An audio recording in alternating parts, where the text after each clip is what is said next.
एक नियम बना लो, 12 महीने शिवरात्रि आती है, हर महीने शिवरात्रि पड़ती है, महीने में 2 बार प्रदोष पड़ती है। या तो प्रदोष का नियम बनाओ या शिवरात्रि का नियम बनाओ। एक काम करना चालू करो, थोड़ी सी मिट्टी शमी के पेड़ के नीचे की और थोड़ी सी मिट्टी मंदार के पौधे के नीचे की, दोनों को लाओ, अच्छा मिलाकर उसका एक शिवलिंग का निर्माण करो और उस शिवलिंग का पूजन प्रदोष काल में शाम के समय शिवलिंग के सामने 2 घी के दिए जलाकर, जैसी घर में पूजन करते हो वैसी की वैसी पूजन करो, आरती करो, थोड़ा सा भोग लगाकर निवेदन कर उस शिवलिंग का बाद में विसर्जन करो। 5 या 7 प्रदोष कर लो या 5 या 7 शिवरात्रि कर लो। आपको किसी के आगे हाथ नहीं फैलाना पड़ेगा। मेरा देव अधिदेव महादेव स्वयं भंडार भरना प्रारंभ कर दे।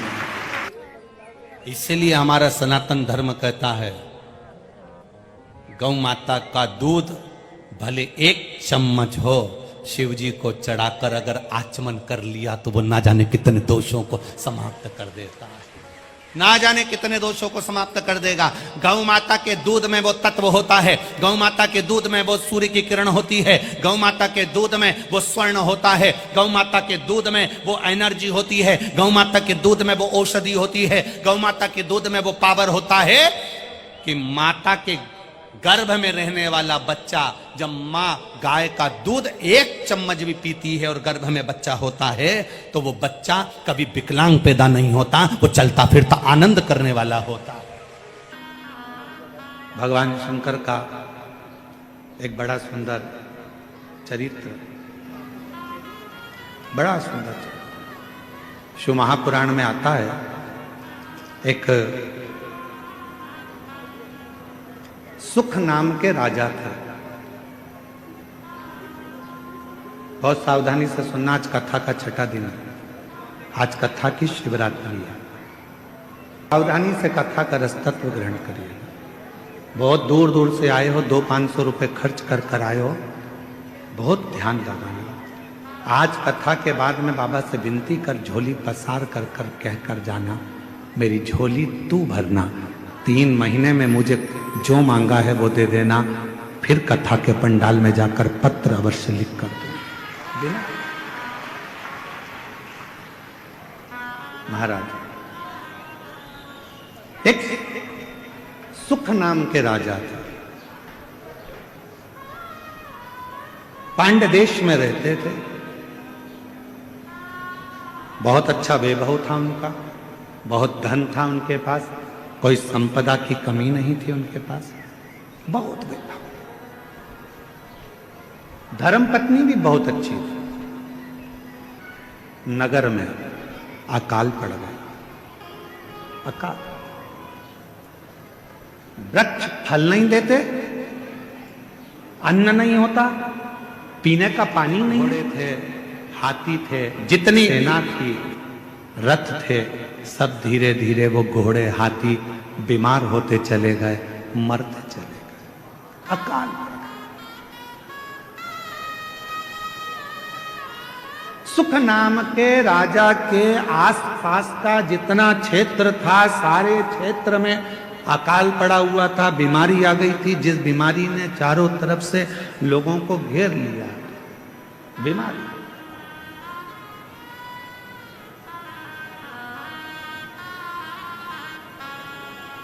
जब बीमारी आती है तो कुछ सिखा के जाती है। कपड़े की दुकान पर, शोरूम पर कपड़े भरे की भरे रह गए थे और एक छोटा सा मास्क जिसकी कोई कीमत नहीं थी, 5 रुपए का, वो लोगों के मुख पर आ गया था और करोड़ों रुपए का कपड़ा फैक्ट्री में बना बनाया रह गया। कोरोना बीमारी ने यह दिखाया, कोरोना बीमारी ने सिखाया कि किसी को हल्के में मत लेना, किसी को कमजोर मत समझना। कब किससे कहां पाला पड़ सकता है कोई मालूम नहीं है। लोग समझते हैं गरीब है, लोग समझते हैं ऐसा है, अनपढ़ है, बेकार है, गरीब है, लोग उसको धुतकारते हैं, हटाते हैं, पूछते नहीं है, समझते नहीं है। तुम क्या सोच के बैठे हो कि जिंदगी में वो हमेशा गरीब ही रहेगा? शिव पुराण की कथा कहती है, अगर मेरे बाबा देव अधिदेव महादेव के भजन में वो लग गया, भले गरीब है, तुमने नहीं पूछा, सम्मान नहीं दिया, आदर नहीं किया, सत्कार नहीं किया, उसको कुछ भी नहीं किया तुम लोगों ने, और वो गरीब था, गरीब था, गरीब था, और एक दिन वो शिव पुराण की कथा में पहुंच गया और उसने अपने मंदिर में एक लोटा जल चढ़ाना प्रारंभ कर दिया, और एक दिन मेरे महादेव ने उसका हाथ पकड़कर उसे उन्नति की सीढ़ी पर चढ़ा दिया, तो एक दिन तुमको भी उसके हाथ जोड़ना पड़ सकता। इस व्यासपीठ ने 30 साल में 30 साल कथा के इस पड़ाव में चल रहे हैं, और 30 साल इस कथा को होते चले गए। 30 साल में हमने देखा जो बहुत साधारण सा था, लोग उसको गिनते नहीं थे, हटा देते थे, धक्का मार देते थे, अपशब्द कह देते थे, वो एक दिन इतने सिंहासन पर जाकर बैठ गया कि अब उससे मिलने के लिए लोगों को टाइम लेना पड़ता है, समय लेना पड़ता। अच्छा, तुम गिनते ही नहीं थे, बोलो बोलो सही है कि गलत है?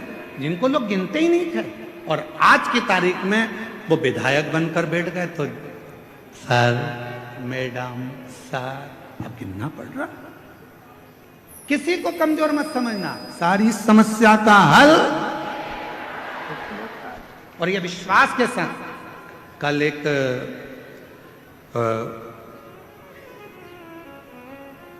बिहार के ही एक क्षेत्र के कल एक एसडीएम और एक कोई कलेक्टर महोदय दोनों आए थे।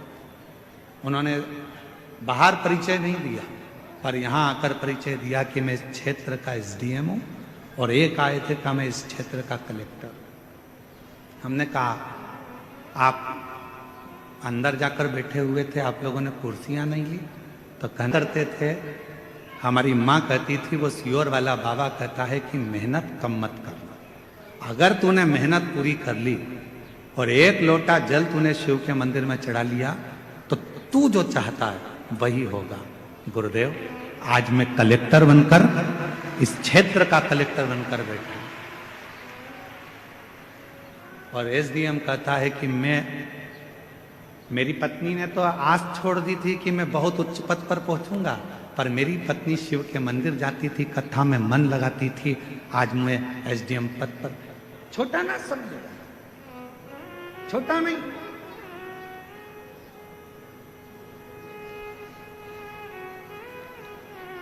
साधारण ना समझे।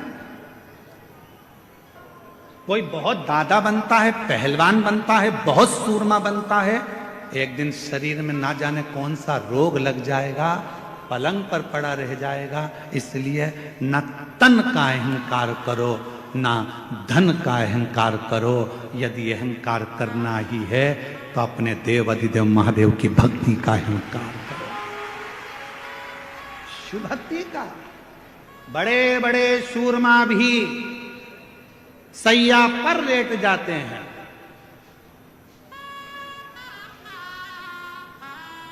बड़े बड़े सूरमा भी सैया पर लेट जाते हैं, और एक दिन ऐसा आता है कि करोड़पति भी हाथ खाली उस परमात्मा के दरवाजे तक चला जाता है, हाथ खाली, कुछ नहीं। पांड्य देश का राजा सुख, धन बहुत था, वैभव बहुत था, सत्ता बहुत थी, संपदा बहुत थी, सब कुछ था, पर किसने समय जाना, अकाल पड़ गया, राज्य के हाथी घोड़ा सब मर गए, बीमारियां लग गई, लोग होन बीमार पड़ने लगे, मरने लगे, अकाल था, कुछ खाने को नहीं मिला, पानी पीने को नहीं मिला, कुछ भी नहीं मिला, कुछ। पास के राज्य के राजाओं को मालूम पड़ा कि पांड्य देश पर ये अकाल पड़ गया है, अच्छा मौका है, आक्रमण करो, और आक्रमण करके इस राज्य पर अपना हक जता दो। आक्रमण, पूरे राज्य पर अपना हक कर लो, पूरे राज्य। ध्यान देना थोड़ा सा, बहुत सावधानी का कथा है आज की, बहुत सावधानी। सुख के साथी हजारों हैं, जब दुख पड़ा तब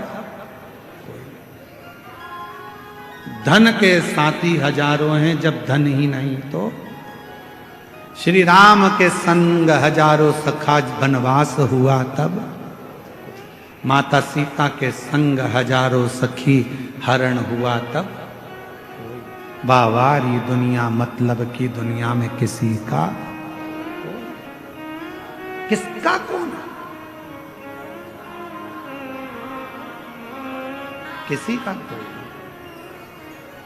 महाराज राजा सुख दिल की बात किससे कहे, अपने हृदय की बात किससे कह सकते हैं, किससे अपने मन का भाव कहें। एक वो सुंदर लाइन का स्मरण आता है, ले जाके जीवन में थोड़ा दुख आएगा, तकलीफ आएगी, कष्ट आएगा, किसको कहो, किसको कहोगे। पड़ोसी से कहोगे तो लोग कहेंगे पहले तो फूली फिरती थी, अब जगत में रोती फिरती है। रिश्तेदारों से कहोगे तो लोग कह देंगे पहले तो जगत में घूमती फिरती थी, अब रोती फिरती है। किससे कहेंगे। ओ केदारवासी, ओ सीहोर वाले, मेरे दुख को कौन सुनेगा। मेरे महाकाल बाबा, तुझे बहुत दिन से खाली झोली है बाबा, बहुत पुकार रहा हूं बाबा, तू झोली भरेगा ये मुझे विश्वास है, तू मुझे खाली नहीं छोड़ेगा ये मेरा भरोसा है बाबा, ये मेरा भरोसा कहता है, ये मेरा विश्वास कहता है, तू मुझे खाली नहीं छोड़ेगा, ये मेरा भरोसा कहता है, ये मेरा विश्वास कहता है, तू मुझे खाली नहीं रख सकता। रही है बाबा का सुंदर कथा वर्णन कर रही है। सुख नाम का राजा, संपदा बहुत थी पर अकाल पड़ गया और उस अकाल में सब कुछ चले गया, सब कुछ समाप्त।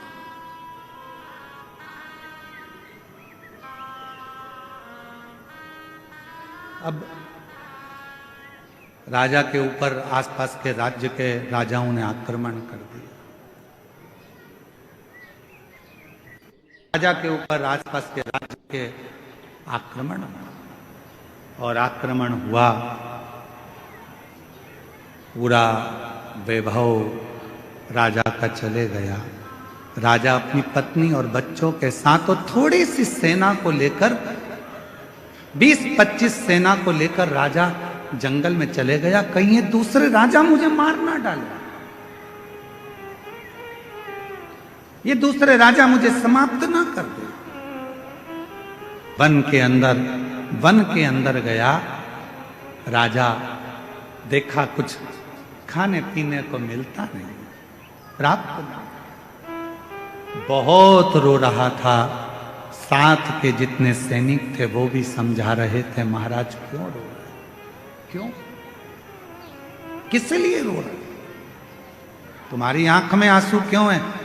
बचा नहीं सका, मेरा राज्य पूरा के पूरा चला गया और मेरे स्मरण में नहीं। ये अकाल पड़ गया, पानी नहीं मिला, भोजन नहीं मिला, अन्न नहीं मिला, सामग्री नहीं मिली, सबकी सब पूरा चले गया, ये मुझे दुख हो, ये मेरा। महाराज क्यों चिंता करते हो। सामने एक शंकर भगवान का शिवलिंग एक ओटले पर, ओटला जानते हो, चबूतरे पर केवल शिवलिंग रखा हुआ था, केवल शिवलिंग और कुछ नहीं, केवल शिवलिंग। सुख राजा क्या देखता है कि वहां से एक कोई पथिक जल चढ़ाकर, जल लेकर आ रहा था। वो जल राजा के पास आया। राजन, पथिक ने पूछा तुम कौन हो, आप कौन हो। पथिक पूछ रहा है आप कौन हो। राजा कहता है कि मैं पांड देश का राजा हूं और अकाल पड़ने के कारणवश ये सब हो गया, धन चले गया, वैभव चले गया, सत्ता चली गई, सब गया और मैं यहाँ आया। दूसरे राजा मुझे मार ना दें इसलिए मैं इस वन में छुप कर बैठा हूं।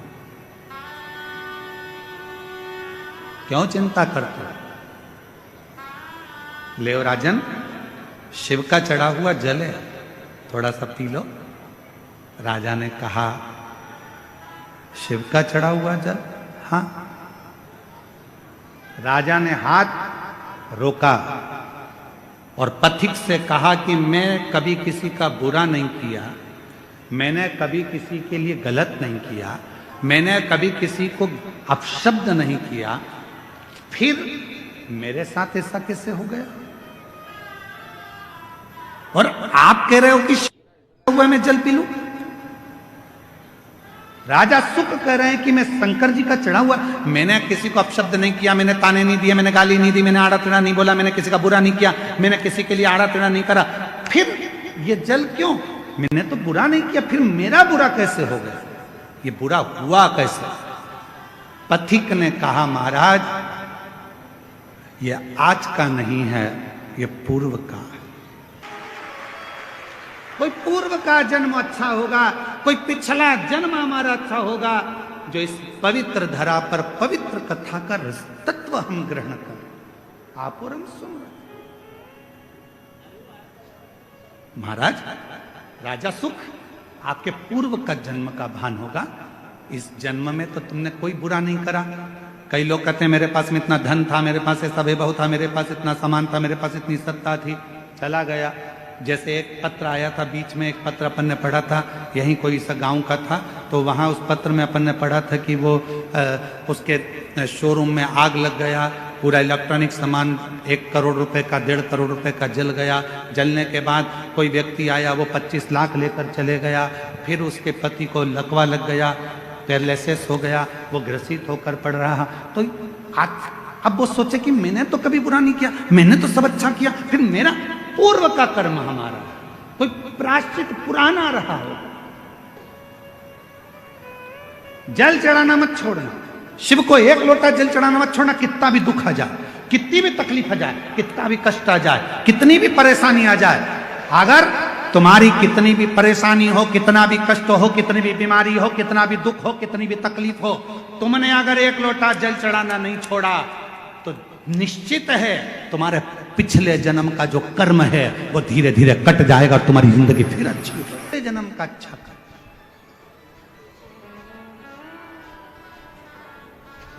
मैं माननीय सांसद महोदय डॉक्टर निशिकांत जी दुबे जी साहब को भी धन्यवाद दूंगा, और कहीं देवघर वाला मेरे भोले बाबा का आप पर भी बड़ा आशीर्वाद है, इसलिए बाबा ने पहले दिन भी कथा में बुलाया और आज छठे दिन शिवरात्रि के दिन भी बाबा ने आपको कथा में। ये आपकी साधुता, ये शिव तत्व का है, ये इसी को प्रभु कृपा कहते, इसी को शिव कृपा कहते, वो करुणा का।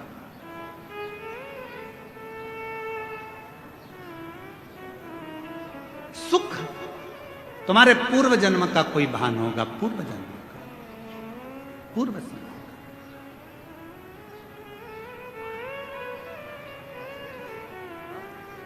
और राजा सुख, तुम चिंता मत करो, तुम जल तो पियो। राजा सुख ने पूछा कि आप इतना जानते हो तो एक बात और बताओ कि मैंने पिछले जन्म में ऐसा क्या कर दिया था जो मेरा पूरा सत्ता, पूरा वैभव सब चले गया। पथिक ने कहा, राजा सुख सुनो, पूर्व जन्म में तुम एक डाकू बनकर जन्म लिए थे। मारना, काटना, बेकार करना, कष्ट देना, सब करा, सब किया। लोगों का अन्न छुड़ा लिया, लोगों का वैभव छुड़ा लिया, इसलिए तुम्हारी सत्ता, तुम्हारा वैभव चले गए। राजा सुख ने कहा, यदि तुम कहते हो कि मैं पूर्व में डाकू था तो फिर इस जन्म में राजा कैसे बन गया? फिर इस जन्म में मुझे राजा का जन्म कैसे मिल गया? फिर इस जन्म में मेरे हाथी घोड़े कैसे हो गए? फिर इस जन्म में मेरी पत्नी बच्चे कैसे मिल गए? इस जन्म में मैंने सुख कैसे पा लिया? तब पथिक ने कहा, महाराज तुमने जिंदगी में एक काम करा, तुम भले डाकू बने एक बार तुम्हारे शरीर में रोग हो गया, रोग होने के कारण तुम वन में औषधि ढूंढने गए। औषधि ढूंढने के लिए जब गए तुम्हें प्यास लगी, प्यास लगी तो तुम्हारे पास में पानी नहीं था, पानी नहीं था। एक शंकर का शिवलिंग देखा, उस शिवलिंग के पास में एक पात्र भरा हुआ रखा था, उस पात्र को तुमने उठा लिया, देखा शंकर के शिवलिंग पर बहुत सारा कुछ ना कुछ पदार्थ लगा था। तुमने वही पानी शिव पर डाल दिया और उसी पानी को झेलकर तुमने पी लिया, जिसके फल स्वरूप तुम्हें इस जन्म में राजा का जन्म मिला, पत्नी मिली, बच्चे मिले, घर मिला, परिवार मिला, सुख मिला, सब कुछ मिला। पर पिछले जन्म का एक पुण्य तुम्हारे को राजा बना देता है, पिछले जन्म का कुछ पुण्य तुम्हारे को फिर उस राज्य को छुड़ा लेता है। हाथ जोड़ लिए सुख ने, आप बताओ महाराज, आप आज्ञा दो, अब मुझे वो राज्य कैसे मिलेगा।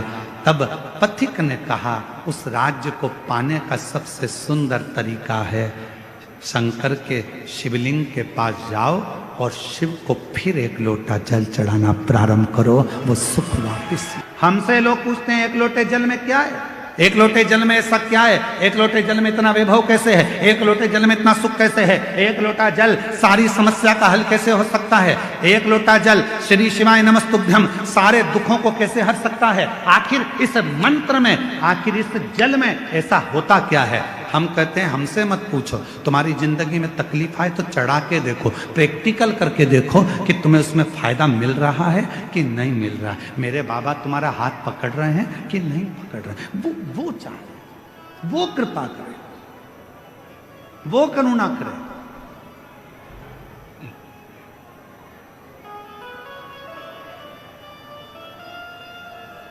जीवन का जो सुख है ऐसे ही नहीं मिला है। कई लोग कहते हैं हम तो भगवान करते हैं, हम भगवान का स्मरण करते हैं, उसके बाद भी मेरे शरीर में इतना बड़ा रोग हो गया, इसके बाद भी मुझे तकलीफ आ गई, इसके बाद भी मुझे दुख आ गया, इसके बाद भी मुझे कष्ट आ गया।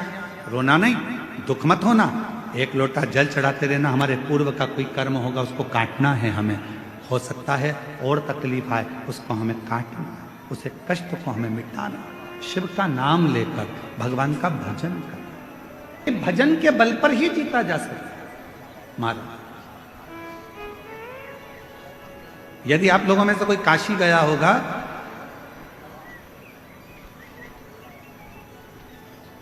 तो काशी में एक जगेश्वर महादेव है। जगेश्वर महादेव काशी में विराजमान है। कभी आप लोगों में से कोई गया होगा, स्मरण रखिए, काशी अगर कोई गया। एक होता है शमी का पौधा, एक होता है मंदार का पौधा। मंदार जानते हो सब लोग, बोलो तो जम के। सफेद आंकड़ा भी उसको बोलते हैं, मंदार भी उसको बोलते हैं, मंदार का पौधा। और एक होता है शमी का। कहते हैं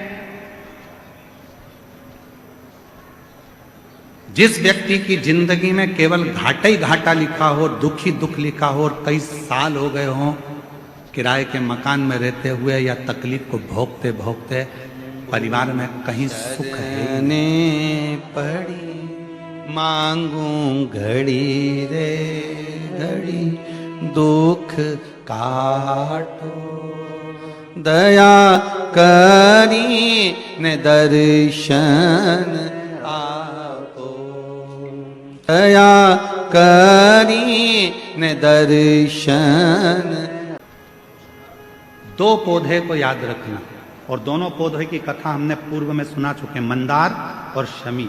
दोनों की कथा सुनाइए कि ये कौन से मुनि थे, कौन से ऋषि के बेटे थे, ये मंदार और शमी किसके पुत्र थे, सब कथा सुना। आप YouTube पर सर्च करिएगा तो आपको कथा पूरी मिल जाएगी। आप जिंदगी में दुख ही दुख लिखा, कष्ट ही कष्ट लिखा, परेशानी परेशानी लिखी। तो मंदार और शमी ये दो पौधे ऐसे हैं जो जीवन में सुख प्रदान करते हैं। मंदार और शमी के वृक्ष के नीचे का वो फल होता है जो सुख देता है, जो सुख देता है।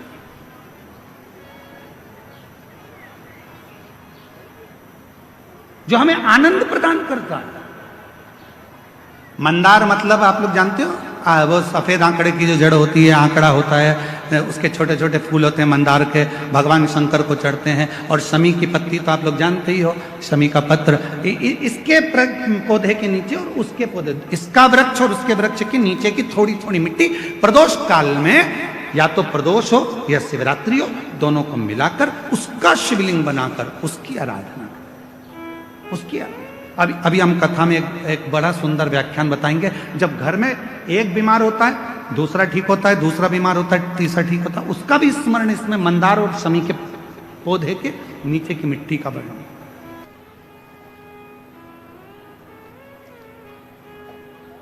मंदार और शमी के पत्र वृक्ष के नीचे की मिट्टी की कथा चल रही। एक बड़ा सुंदर संवाद आता है। महाराज, एक काशी में जगेश्वर महादेव हैं। जम के बोलेंगे एक बार, जगेश्वर महादेव। अपन जय बोलते ना, जय जय जय जय जय, जगेश्वरेश्वर महादेव काशी में विराजते। कभी मौका लगे, एक बड़ा सुंदर संवाद इसके अंतर्गत मिलता है कि एक बार एक जगेश्वर मुनि हुए,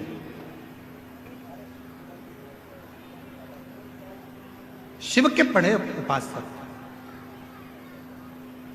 भगवान शंकर की आराधना करना, साधना करना, अभिनय करना, निवेदन करना,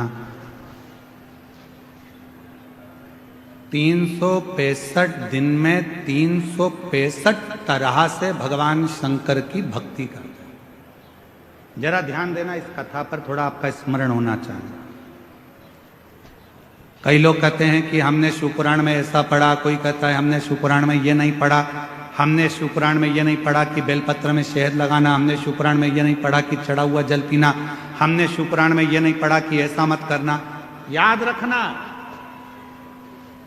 हरि अनंत, हरि कथा अनंत। जैसे भगवान का स्वरूप अनंत है, हर कंकर में जैसे शंकर हैं, हरि की कथा भी अलग अलग। जितने 33 कोटि देवता हैं, तो 33 कोटि देवता की कथा भी, एक एक देवता की कथा 33 कोटि के बराबर तरह से, 33 कोटि तरह से। अब जरा विचार करिएगा, एक देवता की कथा 33 कोटि तरह की, तो 33 कोटि देवता की कथा कितने तरह की होगी, जरा अंदाजा लगाइएगा। तो कई लोग कहते हैं हमने तो ये कथा सुनी नहीं, हमने तो ये कथा पढ़ी नहीं, हमने तो ये कथा पढ़ने में नहीं आई, हमें तो ये कथा सुनने में नहीं आई। तो सुनने में आएगी कहां से? भगवान की अनंत कथा और भगवान का अनंत स्वरूप, इसका वर्णन दुनिया में कोई नहीं कर सकता, स्वयं देवाधिदेव महादेव ही कर सकते। भगवान देवाधिदेव महादेव से अपने हृदय की बात बाबा देवाधिदेव महादेव से दिल से कहे। आज कथा का 6ठा दिवस है, आज कथा की शिवरात्रि है। भाव से बाबा को नमन करिएगा, दिल से प्रार्थना करिए, विनय करिए, निवेदन करिए। बाबा को अपने मन का भाव कहो, दिल से प्रार्थना करो, विनय करो, निवेदन करो। सभी लोग साथ में बोलेंगे, हृदय से बाबा को प्रार्थना करेंगे, विनय करेंगे। शिव महापुराण की कथा वर्णन कर रहे हैं। सुख राजा ने शिव जी को वापस जल चढ़ाना प्रारंभ करा और राजा के पास में वैभव आना प्रारंभ। एक भगवान का नाम और एक भगवान शंकर पर चढ़ा हुआ जल हमारे पूर्व के पाप कर्म को धो देता है, समाप्त कर देता है। महाराज, जगेश्वर महादेव का जो मंदिर है काशी में, जब व्यक्ति के जीवन में कहीं पर किसी भी रूप में उसके जीवन में जब तकलीफ आती है, कष्ट आता है और बहुत ज्यादा जब वो रोग से ग्रसित होने लगता है, सावधानी से सुनिएगा कथा को, अपने जीवन में उतारिएगा। तब कभी काशी में आप जाएं तो एक जगेश्वव्य मुनि हुए, 365 दिन 365 तरह से शिव जी की आराधना कर। एक बार भगवान जब काशी से बहुत दूर चले गए, मंदार पर्वत पर काशी नहीं आए, तब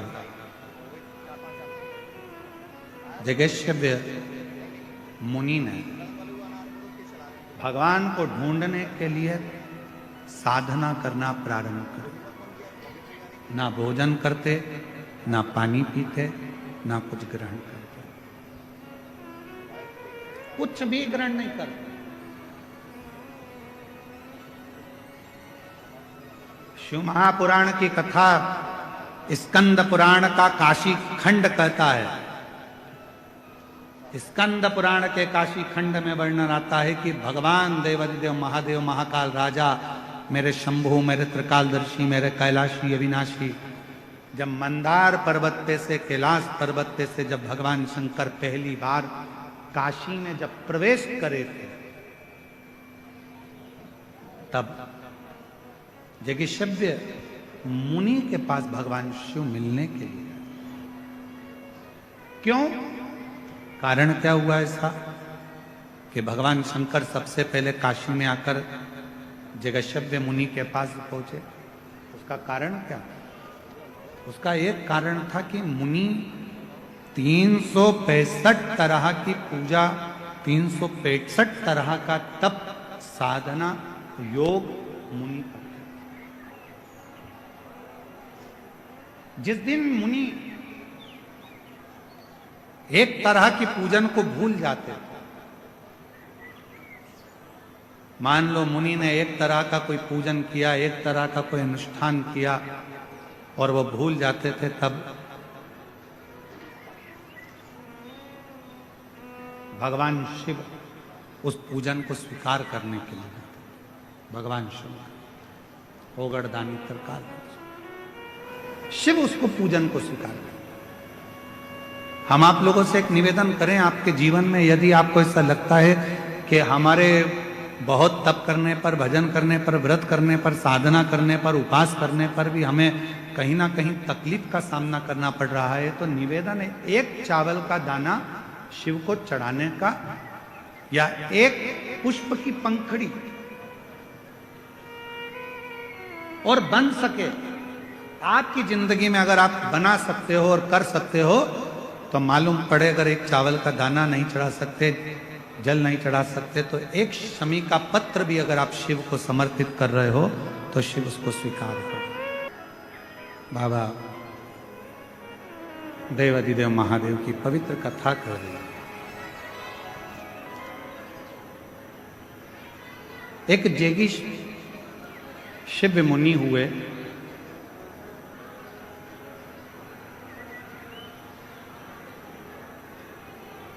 जगेश्वव्य मुनि एक ऐसे मुनि जो भगवान शंकर का पूजन 365 तरीके से करते थे। प्रतिदिन सेवा का, पूजन का क्रम उनका अलग होता था और 365 तरीके से भगवान शंकर को रिझाते थे। स्कंद पुराण का काशी खंड कहता है कि वो काशी खंड की कथा वर्णन करती है। ऋषि के लिए भगवान देवादिदेव महादेव कैलाश छोड़कर आते हैं और उन ऋषि को दर्शन देते हैं। कथा के माध्यम से हम वर्णन करें, कभी आप काशी जाएं तो जगेश्वरेश्वर महादेव का दर्शन अवश्य करें। जीवन का कभी भी कोई भी तकलीफ, कोई भी कष्ट जब होता है और हम भगवान शिव के पास जाकर अपने मन की बात करते हैं तो शिव उसको स्वीकार करते हैं। जैसे एक दुंदुबी नाम का असुर हुआ,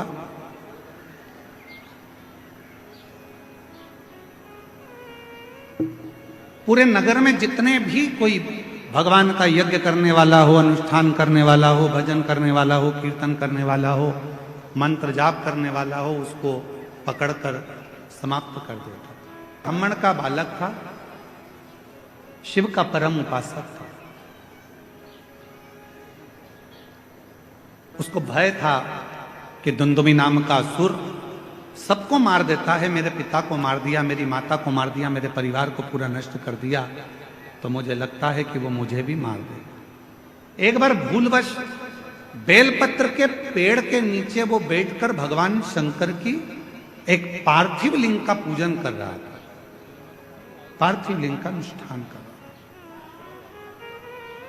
और पार्थिव लिंग पूजन कर कर बस वो बैठा ही था,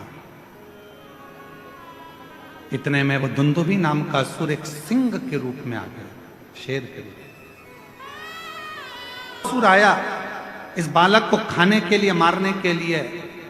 वृक्ष के नीचे बैठकर शिव का नाम का उच्चारण कर रहा था। बेलपत्र का एक पत्र उसके मस्तक पर आकर गिर गया। इतने में भगवान देव अधिदेव महादेव पार्थिव लिंग में से प्रकट हो गए और उस सिंह को, उस शेर को समाप्त कर दिया और शिव जी का नाम बृगरेश्वर महादेव पड़ गया। शिव बृगरेश्वर महादेव के रूप में। विदल और उत्पल दो असुर मां पार्वती जी की सुंदरता देखकर उनकी ओर ललायित हुए। पार्वती जी ने कुंदुक का प्रहार कर कर विदल और उत्पल को मार दिया। वो कुंदुक भगवान देवाधिदेव महादेव के चरणों में जाकर लगा तो शिव जी का नाम कुंदकेश्वर महादेव। शिव महापुराण की कथा में कुंदकेश्वर नाम की बड़ी महत्वता। कहते हैं जिस औषधि को आप ले रहे हो, दवाई को आप ले रहे हो, डॉक्टर से जांच करा रहे हो, चेकअप करा रहे हो, सारी चिकित्सा आपकी चल रही है, और उस मानव के शरीर में भी भगवान की अविरल भक्ति कोई साधारण नहीं है।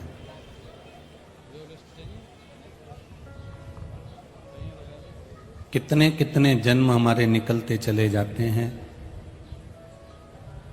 हमको खुद ज्ञात नहीं हो पाता कि हम किस जन्म में क्या थे, कौन सा जन्म हमारा कैसा निकला।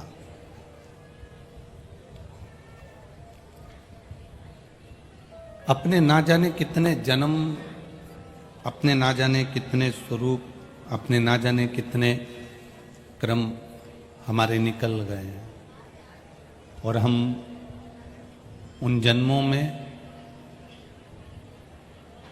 थोड़ा ना थोड़ा पुण्य जरूर करे होंगे, इसलिए ये मनुष्य की देह मिल गई और शिव महापुराण की कथा मिल गई। करा होगा अपन ने अपने जीवन में, कोई सत्कर्म करा होगा, और थोड़ा ना थोड़ा पुण्य जब हम अपने जीवन में करते हैं, थोड़ा ना थोड़ा सत्कर्म हम अपने जीवन में करते हैं, तो उसका सुख हमको मिलता जरूर है। ऐसा नहीं कि नहीं मिलेगा।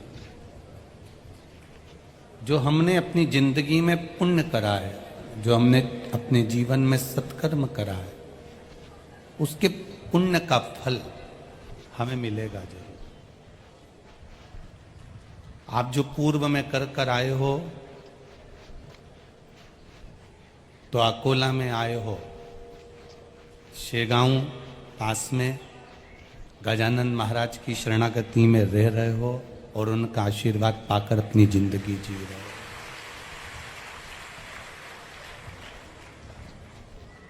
एक बात अपने जीवन में उतारिएगा, एक तो मनुष्य का देह मिल जाना, मानव का शरीर मिल जाना, और मानव का शरीर पाने के बाद किसी, जहां पर भारत की भूमि के सबसे ज्यादा संतों ने जन्म लिया, जहां पर भारत की भूमि के सबसे ज्यादा संत प्रकट हुए, जिन्होंने भक्ति को चारों दिशा में फैलाया।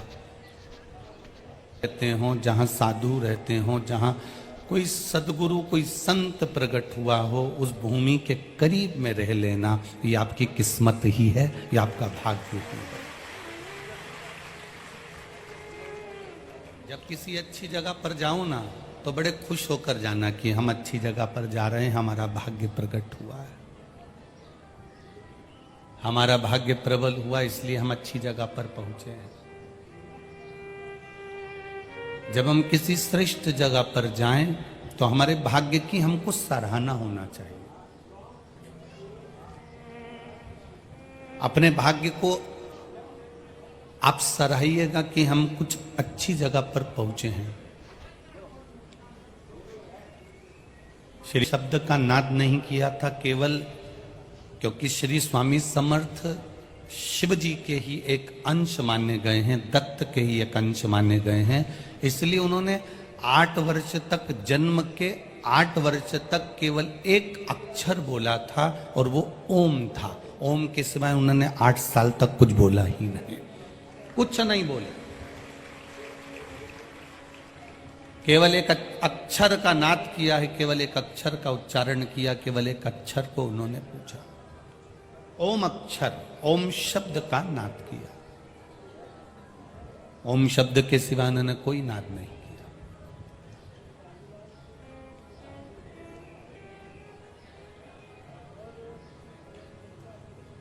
शैववीर संप्रदाय के अंतर्गत, लिंगायत संप्रदाय के अंतर्गत बच्चा जब जन्म लेता है तो गुरु हॉस्पिटल में जाकर उसको गुरु मंत्र देता। आज फैशन के युग में लोग बदलते चले गए। पहले माँ अपने बच्चे को जब दूध पिलाती है, प्रथम दूध माँ अपने बच्चे को जब पिलाती थी, तो पहले बच्चे को गोदी में लेकर उसके कानों में ओम कहती थी, तब माँ दूध पिलाना प्रारंभ करती थी।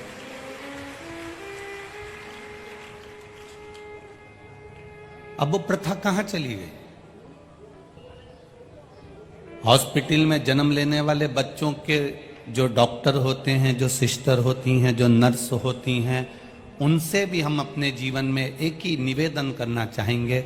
जितने डॉक्टर, सिस्टर और नर्स बच्चों का जापा कराती हैं, डिलीवरी कराती हैं, ऑपरेशन करती हैं, या बच्चे को जो माता जन्म देती है, मेरा तो डॉक्टर, सिस्टर और नर्सों से केवल करबद्ध निवेदन इतना सा है, आप कि हॉस्पिटल में जो बच्चा जन्म ले और सबसे पहले वो बच्चा नर्स के, डॉक्टरनी के या सिस्टर के हाथ में आता है, वो बच्चा जैसे ही उसके हाथ में आए, सबसे पहले वो डॉक्टर, वो सिस्टर, वो नर्स उसके कान में केवल ओम का उच्चारण कर दे तो बच्चा संस्कारित हो।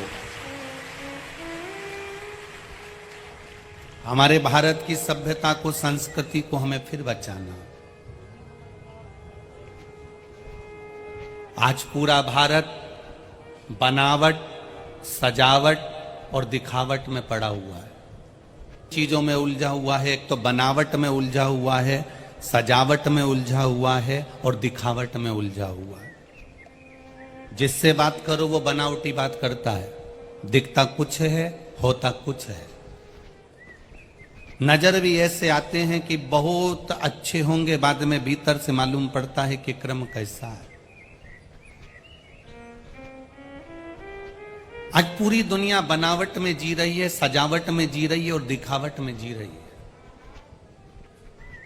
जहां पर ये 3 चीजें आ जाती हैं, बनावट, दिखावट और सजावट, तो फिर व्यक्ति की जिंदगी में रिश्तों की गिरावट होना चालू हो जाती है, जब बनावट, सजावट और दिखावट आ जाती है।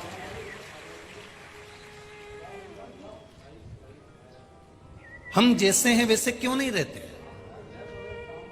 हम अपनी जिंदगी को वैसे क्यों नहीं जीते जैसे हम हैं? कितना भी क्रीम लगा लोगे, क्या गोरे हो जाओगे रे? अरे वो तो वो क्रीम अफ्रीका में चले जाता और वहां कर सबसे पहले रिकॉर्ड तोड़ जितने भी हैं सबको गोरा करके बता देगा। हमें जैसा परमात्मा ने जन्मा है, हमें जैसा परमात्मा ने भेजा है, श्री स्वामी समर्थ जी की वाणी में उन्होंने सबसे पहला शब्द जब ओम का उच्चारण करा और ओम के उच्चारण के बाद स्वामी समर्थ जी ने अपनी वाणी को जब खोला तो खोलते से ही पहला शब्द उन्होंने कहा था कि मेहनत करो, कर्म करो और अपना परिश्रम करो। इस माथे पर से पसीना जितना टपकता है व्यक्ति उतना उन्नति की सीढ़ी पर बढ़ता चले जाता है। ये श्री स्वामी समर्थ के शब्द है। श्री स्वामी समर्थ ने दूसरा संबोधन कहा, कोई आलसी व्यक्ति अगर तुमको दिख जाए तो घर में जाना, ठंडे पानी से नहाना, फिर अपने काम को जाना। आलसी व्यक्ति का मुख तक मत देखो, क्योंकि आलसी खुद भी कुछ नहीं करता, जो खुद भी नहीं करेगा और दूसरे को भी नहीं करने। श्री स्वामी समर्थ जी कहते हैं, अगर मान लो कोई आलसी व्यक्ति तुमको दिख जाए, जरा सा एक गिलास पानी एक बेटा अपनी मां से मांग रहा है, कितना आलसी होगा बेटा, सोचिए जरा। मां से कह रहा है, मम्मी आई, अंदर से आए तो पानी ले आना। इतने में आई को तो गुस्सा आ गया, मां को गुस्सा आया, मम्मी को गुस्सा आया, और मां ने कह दिया, आके एक जोरदार थप्पड़ दूंगी ना तो सब पानी निकल जाएगा, उठ ले और जा पानी पी ले। इतने में फिर छोरा बोला, मम्मी आई, जब मारने आओ ना तो पानी ले आना। मतलब पानी लेने नहीं जाऊंगा। इतना आलसी कि मारने आओ तो पानी ले आना, पर जाऊंगा नहीं। श्री स्वामी समर्थ जी कहते हैं, अपने मेहनत को प्रबलता में करिएगा। जिसका पसीना भूमि पर टपकता है, जिसका पसीना मेहनत का टपकता है, वो एक दिन उन्नति की सीढ़ी पर चढ़ता चले जाता है, उसको कोई रोकने वाला नहीं होता। ये श्री स्वामी समर्थ कह रहे हैं। श्री स्वामी समर्थ जी ने दूसरा शब्द कहा, कोई आलसी व्यक्ति दिख जाए तो उसकी संगत मत करना।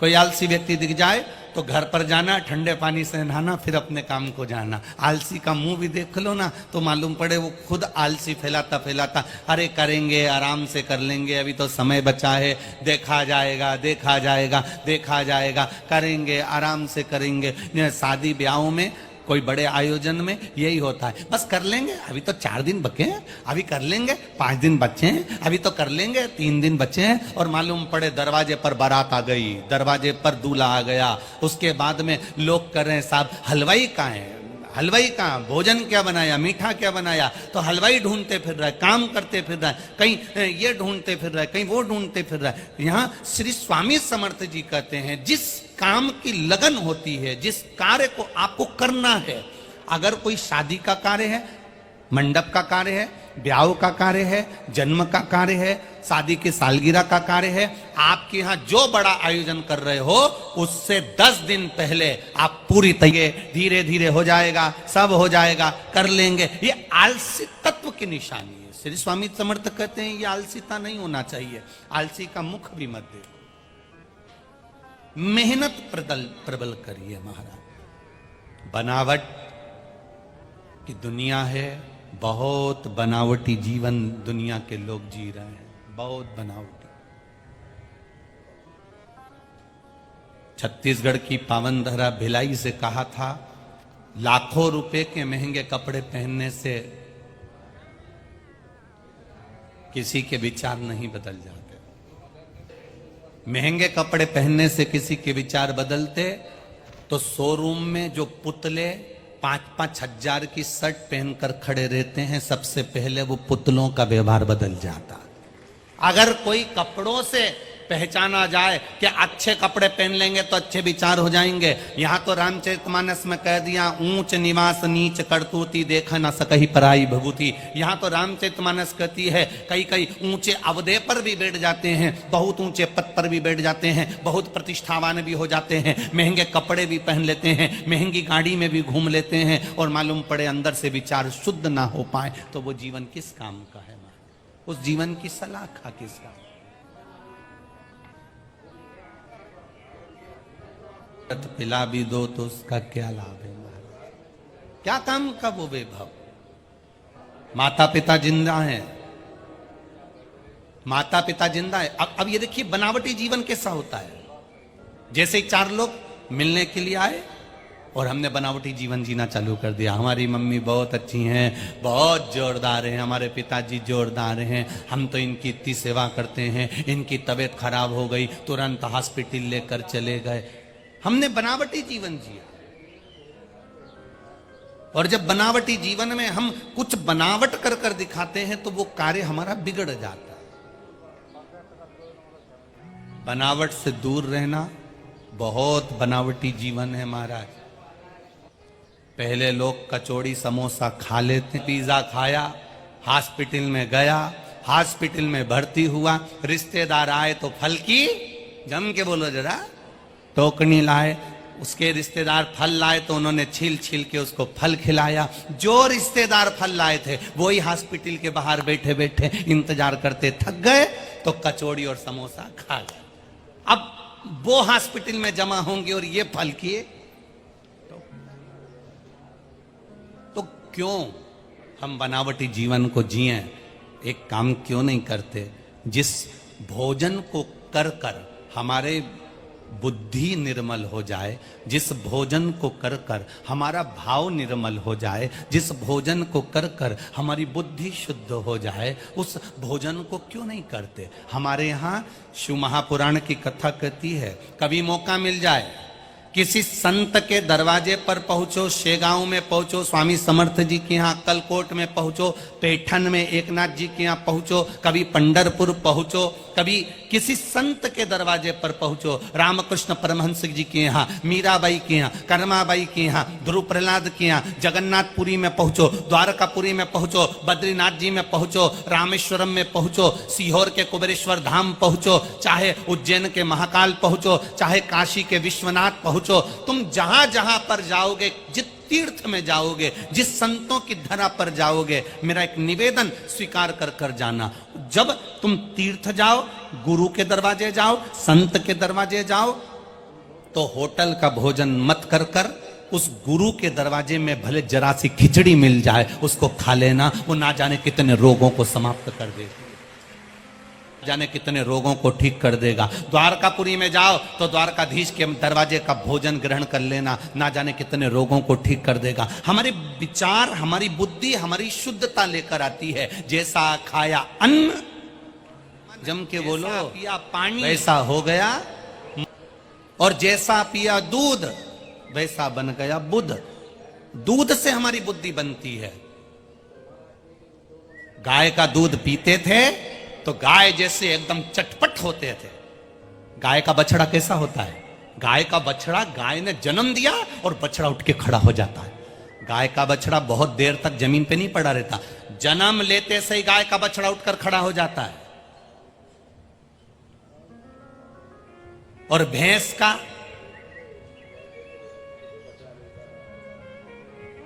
जिन जिन के यहां भैंस है उनसे पूछना, भैंस का छोरा छोरी होए, भैंस का, तो वो इतनी जल्दी उठ जाता है क्या?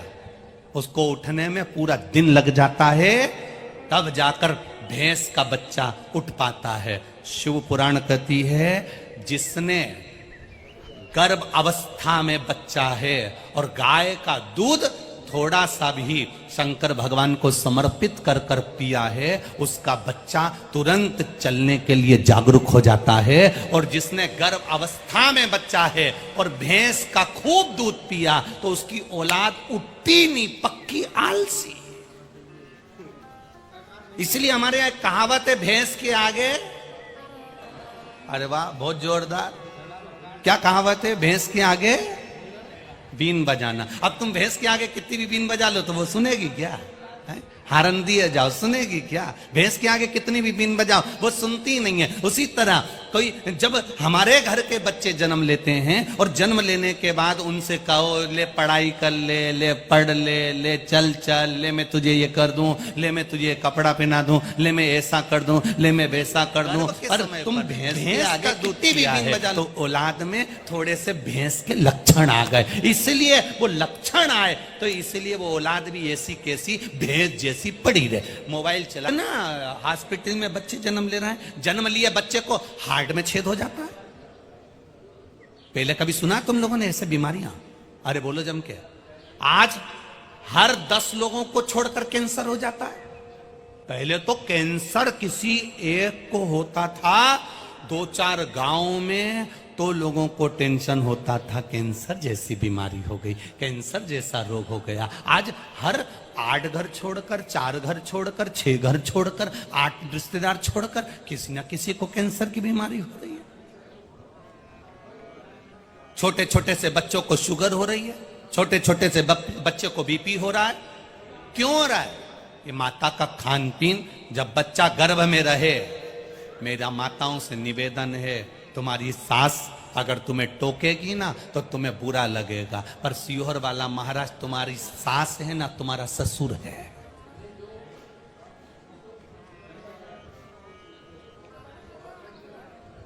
हम तो कह सकते हैं जब बच्चा गर्भ में रहे पिज्जा खाने मत जाना, जब बच्चा गर्भ में रहे चाउमीन खाने मत जाना, जब बच्चा गर्भ में रहे सैंडविच खाने मत जाना, जब बच्चा गर्भ में रहे होटल में खाने मत जाना, जब बच्चा गर्भ में रहे तो एक बार शेगांव में जाकर गजानन भगवान का प्रसाद खाकर आना। बच्चा गर्भ में रहे तो एक बार शेगांव से ले जाना, गजानन महाराज के दरवाजे पर लाइन लगाना, भोजन की एक थाली लेना, प्रेम से भोजन ग्रहण करना, जय गजानन करते करते जब भोजन करोगे, गर्भ से जन्म लेने वाला बच्चा भी तुम्हारी सेवा करने की तन्मयता रखेगा और वो तुम्हारी सेवा करेगा, क्योंकि संस्कारवान हो। अब गर्भवती नारी को पति हॉस्पिटल दिखाने ले गया तो गर्भवती नारी ने कहा मेरा मन बहुत कर रहा है, पानी पतासा खा लूं, पानी पूरी खा लूं। अब वो पानी पूरी खाने के लिए गई और मालूम पड़े उसने दोना पकड़ा दिया, पहले ही गर्भ में बच्चा और उसने हाथ में पकड़ा दिया कटोरा। तो औलाद भी ऐसी पैदा हुई, दिन भर भीख मांगे, 5 रुपए दे दे, 10 रुपए दे दे, 5 रुपए दे दे, क्योंकि गर्भ में बच्चा था। और पानीपुरी वाले ने, बोलो जम के बोलो, सीहोर वाला महाराज कोई गलत कह रहा है क्या? वो पानीपुरी वाले ने दोना पकड़ाया, प्लेट पकड़ाई, कटोरा पकड़ाया और तुम्हारी आदत हो गई। अब गर्भ से बच्चा, सिर पे पल्लू, भीख मंग मंग के खाओ, और पानी पूरी वाले को भी पांव में खुजाल चल रही, और पांव में खुजाल, और इसने कहा पानी पूरी ने खुजाल के का हाथ और जो दिया, और ये खाती खाती बोली पानी में बहुत स्वाद। अब वो स्वाद और मालूम पड़े पानी पूरी वाले को हो गई सर्दी।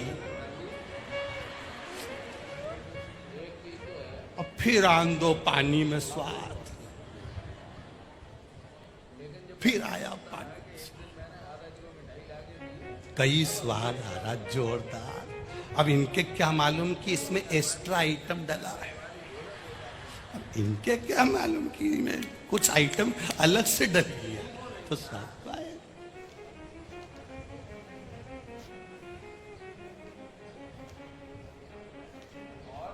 वैसे हमारे अकोला के लोग ऐसे नहीं है, वो तो हम हमारे मोहल्ले की बात कर रहे हैं।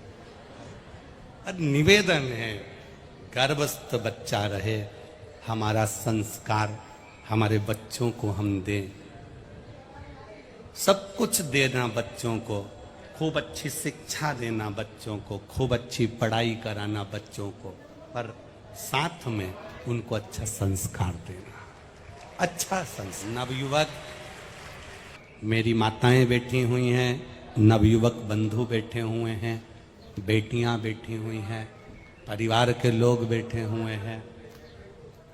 आप एक नियम बनाना, पति कहे कि चल मैं तुझे गर्भस्थ के समय पर चाउमीन खिला लाऊं, पिज़्ज़ा खिला लाऊं, तुम दिल से कहना आज मेरा मन कर रहा है। चलें अक्कलकोट, चलें सेगांव, चलें राजराजेश्वर का दर्शन करने। वहाँ पर जो भोजन मिलेगा, वहाँ जो प्रसाद मिलेगा, वो मेरे बच्चे की जिंदगी सवार है।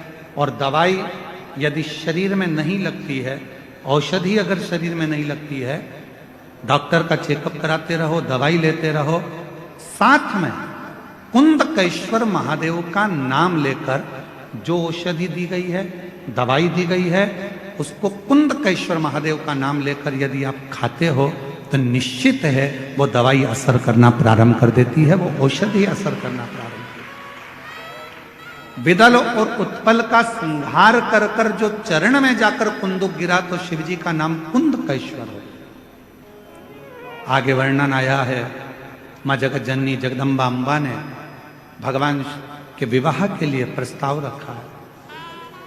भगवान शिव ने कहा क्यों चिंता करते हो, विवाह ही तो करना है।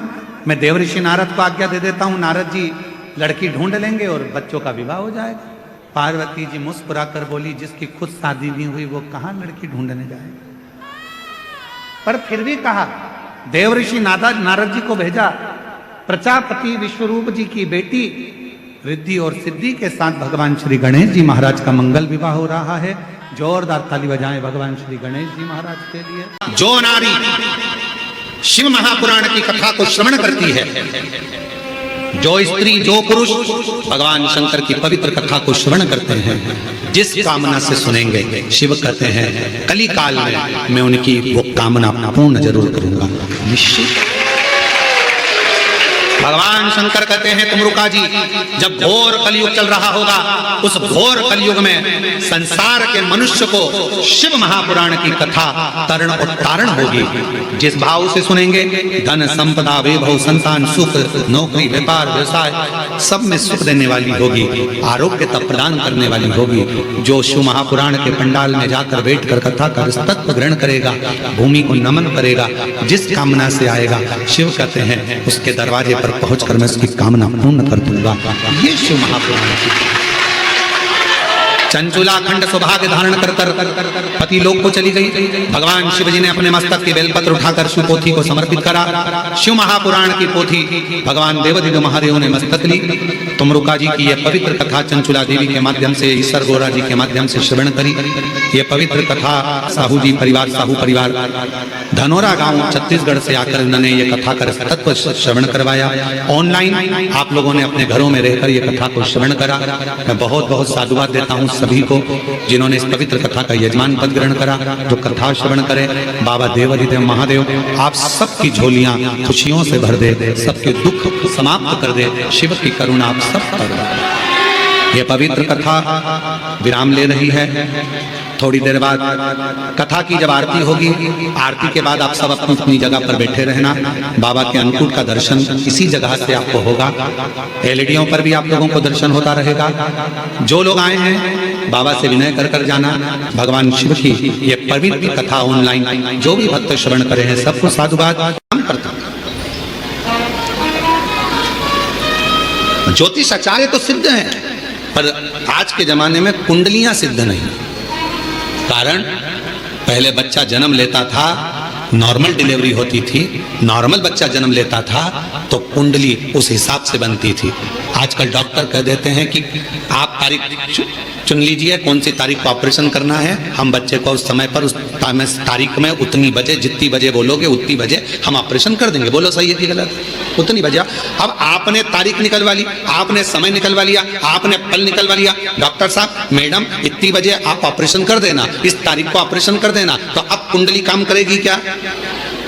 क्योंकि तुम्हारी मर्जी से बच्चा हुआ है, इतनी बजे कर देना, इतनी तारीख को कर देना। पहले परमात्मा की मर्जी से होता था, जब वो चाहता था तब दर्द उठता था और जापा होता था तो कुंडली काम करती, पत्रिका काम करती। अब तुम्हारी मर्जी से हो रहा है। तुमने कह दिया बुधवार के दिन इतनी बजे, इतनी तारीख को, इतनी बजे बच्चे को जन्म ऑपरेशन कर देना, बच्चा जन्म ले लेगा और तुमने फिर वो बनवाई। अब वो काम क्या करें?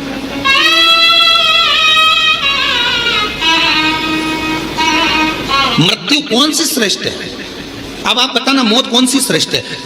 रस्सी बांध के मर गए, वो मृत्यु श्रेष्ठ है क्या? बोलो बोलो। कुछ खा के मर गए वो मृत्यु श्रेष्ठ है क्या? जम के बोलो। नदी में कूद के मर गए वो मृत्यु श्रेष्ठ है क्या? रेल के अंदर कूद के मर गए, कुएं में मर गए, यहां मर गए, वो मृत्यु श्रेष्ठ है क्या? नहीं। मृत्यु कौन सी श्रेष्ठ है? जब कुछ भी तुमने गलत नहीं किया, ना सुसाइड का मन में विचार करा, पर परमात्मा स्वयं तुझे लेने के लिए मृत्यु लोक में आया और वो तुझे लेकर चले गया, वो मृत्यु श्रेष्ठ मानी गई है, वो मृत्यु श्रेष्ठ।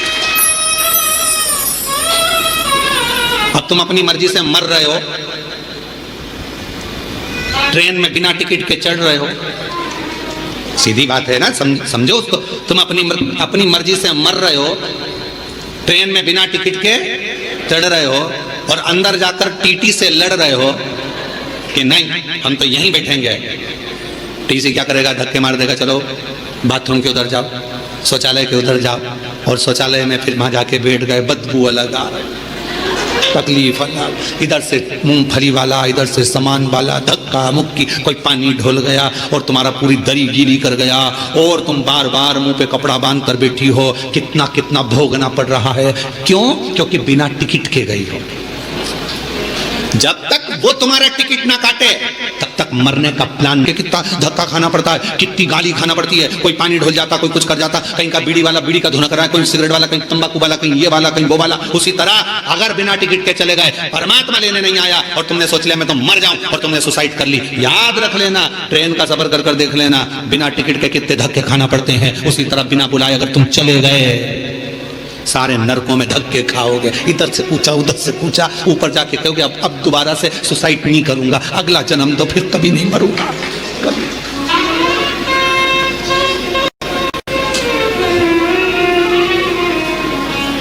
मृत्यु जब वो देगा श्रेष्ठता में, तो मौत का कोई समय नहीं है मरने का समय। मुहूर्त निकाला है तुम लोगों ने, सारे महाराज जी से पूछते हो, बताओ शादी का मुहूर्त, बताओ जन्म का मुहूर्त, बताओ घर प्रवेश का मुहूर्त, बताओ सोना खरीदने का मुहूर्त, बताओ लक्ष्मी पूजन का मुहूर्त, बताओ दिवाली पूजन का मुहूर्त। पर कोई एक पैदा हुआ हो ऐसा संसार में जिसने महाराज जी से जाकर पूछा हो कि बताओ हमारे मरने का मुहूर्त, हमारे मरने का मुहूर्त बताओ कि कौन सी घड़ी में मरूं मैं, कौन सी घड़ी में मैं अपने प्राणों को त्यागूं, कौन सी घड़ी में मैं मरूं, उसका मुहूर्त बताइए, कौन सी घड़ी में मरूं।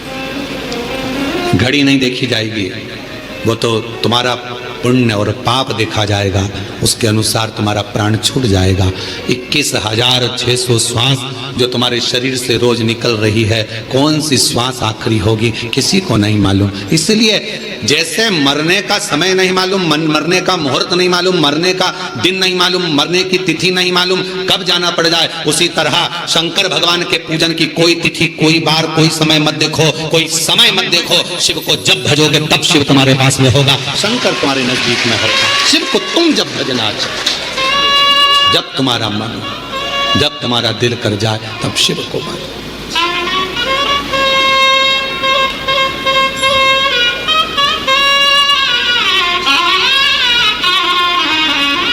और महादेव नमन चरणों में स्वीकार कीजिए, सबका किया है मेरा भी उद्धार कीजिए, उद्धार कीजिए।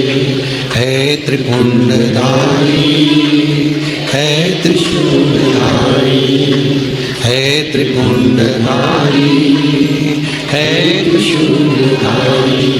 चरणों में तेरे बाबा जी पावन है चारों धाम, चरणों में तेरे बाबा जी पावन है चारों धाम।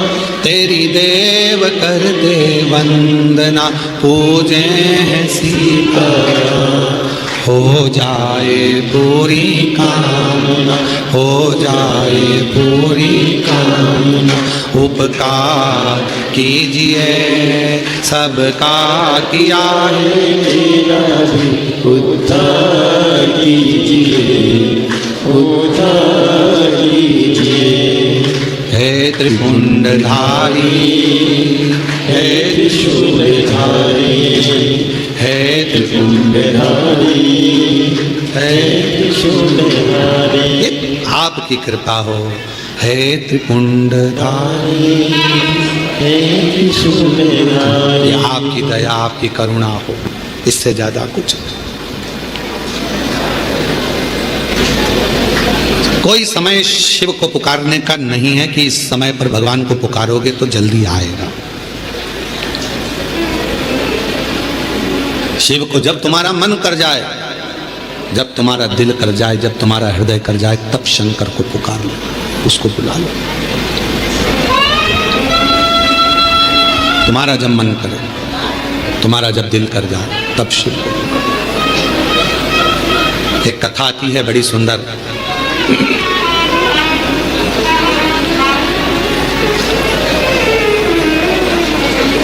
एक बार माँ जगत जननी जगदम्बा अम्बा माँ पार्वती जी कैलाश पर बैठी थी। भोगरदानी नहीं थे उस समय पर। भगवान शिव भोगरदानी उस समय पर वहां नहीं थे। माँ जगत जननी बैठी हुई थी।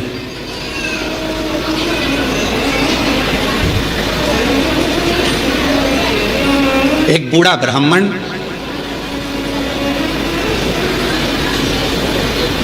साधारण सी जिंदगी जीने वाला, बिल्कुल सहजता का जीवन जीने वाला,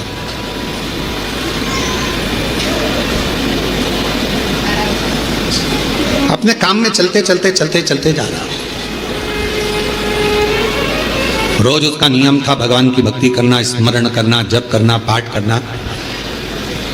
शाम का समय था, देख नहीं पाया, ध्यान गया नहीं, और मालूम पड़े कि उसके चरण एक खड्डे में गिर गए और खड्डे में पड़ने से उसका पांव टूट गया, शरीर में चोट लग गई। उसके घर के लोगों ने उसको घर में ले जाकर सुला दिया। बहुत दिन तक वो घर में ही पड़ा रहा, घर में। जगत जननी जगदम्बा अम्बा माँ पार्वती जी ने देखा, कब से पड़ा हुआ है ये, कितने दिन से पड़ा हुआ है, शिव जी को इसका ध्यान नहीं है क्या? कई लोग कहते हैं कि भगवान सुनता नहीं है क्या? कई लोग कहते हैं भगवान क्या दिखता नहीं है क्या? हम इतना भजन करते हैं और हमारे एक रिश्तेदार हैं, वो हमको तकलीफ देते रहते हैं और इतना फूल रहा फल रहा, हमारे पड़ोसी इतने फल रहा जो भगवान के मंदिर तक नहीं जाते, लोगों को परेशान करके रखा है। उसके बाद भी उसको भगवान इतना दिया जा रहा है। क्या भगवान नहीं है क्या? क्या भगवान की आंखें नहीं है क्या? लोग कहते हैं। हम इतना तपस्या करें, भजन करें, कीर्तन करें और दुख भी हमें ही आ रहा है। और वो इतना कष्ट देने के बाद दुनिया के लोगों को चूसे जा रहा है, धन लिए जा रहा है, लिए जा रहा है, लोगों को कष्ट दिए जा रहा है, और उसके बाद भी फल फूल रहा है। क्या भगवान नहीं है क्या? है। तो फिर जो इतना दुनिया को कष्ट दे रहा है, वो इतना फल फूल क्यों रहा है? उसका कारण आज का नहीं है, पूर्व का है। कोई पिछले जन्म का उसने अच्छा कर्म करा होगा, तो आज उसको भगवान ने इतना गाड़ी बंगला, सत्ता, वैभव, जायदाद सब दिए, सब पूर्व का करा होगा, आज भोग रहा। और आज आने के बाद अगर वो बेकार कर्म कर रहा है तो एक जन्म नहीं, ना जाने कितने जन्म भोगेगा। और तू आज अच्छा कर रहा है, दुख मत मना। तूने पूर्व में कोई गलत कर्म करा होगा तो आज तेरे पास में ना थोड़ा धन कम है, वैभव कम है, सत्ता कम है, पर तेरे पास भजन तो ज्यादा है ना। भजन क्यों कर रहा है? शिव की आराधना कर रहा है, साधना कर रहा है, कर ले, अगला जन्म सवर जाएगा तेरा, फिर तुझे कोई जन्म नहीं लेना पड़ेगा, कोई जन्म, फिर तुझे कोई जन्म नहीं लेना। पार्वती जी की आंखों में जल भर गया कि कितना साधारण ब्राह्मण है और इतना इतना तप करने वाला, इतना साधना करने वाला, पूजन करने वाला, पांव टूट गया, शरीर टूट गया और पड़ा हुआ है।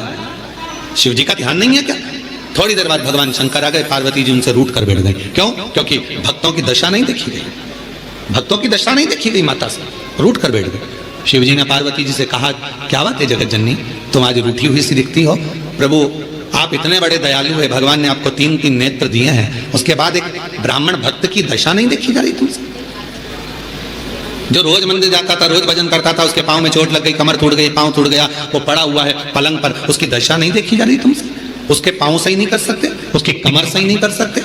शिव जी ने कहा, पार्वती कमर और पांव तो मैं एक बेलपत्र दूं उसको और खाएगा और वो ठीक? हो जाएगा। पर मैं चाहता हूं कि थोड़ा समय वो पलंग पर पड़ा रहे, थोड़ा समय वो पलंग पर रहे, पलंग पर पड़ा रहे। हाँ, वो तुम्हारे को भज रहा है, तुम्हें जप रहा है, तुम्हारी आराधना कर रहा है, और तुम कह रहे हो उसको पलंग पे पड़े रहने दो। हाँ पार्वती जी, उसको पड़े रहने दो। पार्वती जी कहने लगी, अगर तुम उसको अच्छा नहीं करोगे तो मैं चली जाऊंगी और मैं ठीक कर कर आऊंगी। शिव जी ने कहा, पार्वती मेरा कहना मान लो, उसको पलंग पर पड़े रहने दो। नहीं। अब पार्वती जी नहीं मानी, और पार्वती जी ने जाकर एक बूढ़ी का रूप रखकर उसको, पार्वती जी ने थोड़ा सा जल पिलाकर उसको पूरा स्वस्थ कर दिया। जैसे ही वो स्वस्थ हुआ, 4 दिन निकले, वो 4 दिन बाद निकल कर जा रहा था, वन से एक सिंह आ गया और शेर आकर उसको खा गया और उसका जीवन समाप्त हो गया। पार्वती जी ने कहा, जिसको मैंने ठीक करा था वो तो मर गया, मर गया, सिंह ने खा लिया, प्राण छूट गए उसके, वो मर गया। शिव जी के पास गई पार्वती जी, वो मर गया प्रभु, जिसको मैंने ठीक करा था उसके प्राण छूट गए। शंकर भगवान कहने लगे, पार्वती तुम जान नहीं पाई मुझे, हे जगत जननी, मैं काल अधिपति महाकाल हूं, मैंने उसकी मौत को देख लिया था, इसलिए तुझसे कहा था कि इसको पलंग पर पड़े रहने दे। ये पड़ा रहता, इसकी मौत टल जाती और ये ठीक होकर फिर अपने काम में लग जाता, पर तूने चलने नहीं। आप में से कई लोग हैं ऐसे जो भगवान को दोष देते हैं। कई लोग कथा श्रवण करने वाले भी ऐसे हैं जो परमात्मा को दोष देते हैं। हम गीता पूजन पाठ करते हैं तो दुखी हैं, हम जल चढ़ा रहे हैं तो दुखी हैं, हम मंदिर जा रहे हैं तो दुखी हैं, वो व्यक्ति इतना फल फूल रहा है, वो ऐसा कर रहा है, हम दुखी हैं। हम ना परमात्मा को धन्यवाद देना कि मैं तेरी निगाह में हूं, मैं तेरी निगाह, धन्यवाद दो। थोड़ा सा कष्ट आ गया तो रोना नहीं, भगवान को धन्यवाद देना कि कोई बड़ा दुख आने वाला था, थोड़े से दुख पर निकाल दिया। हाथ में लग गई, पांव में लग गई, घर में पड़े होना, तो परमात्मा चाहता है कि तेरे साथ कोई घटना घटने वाली थी, तो निपटने वाला था, इसलिए हाथ पर तोड़कर तुझे घर के अंदर पटक दिया कि तेरी जिंदगी बच जाए, तुझे कहीं जाना ना पड़े। छोटी सी तो निकाल दिया, छोटी सी।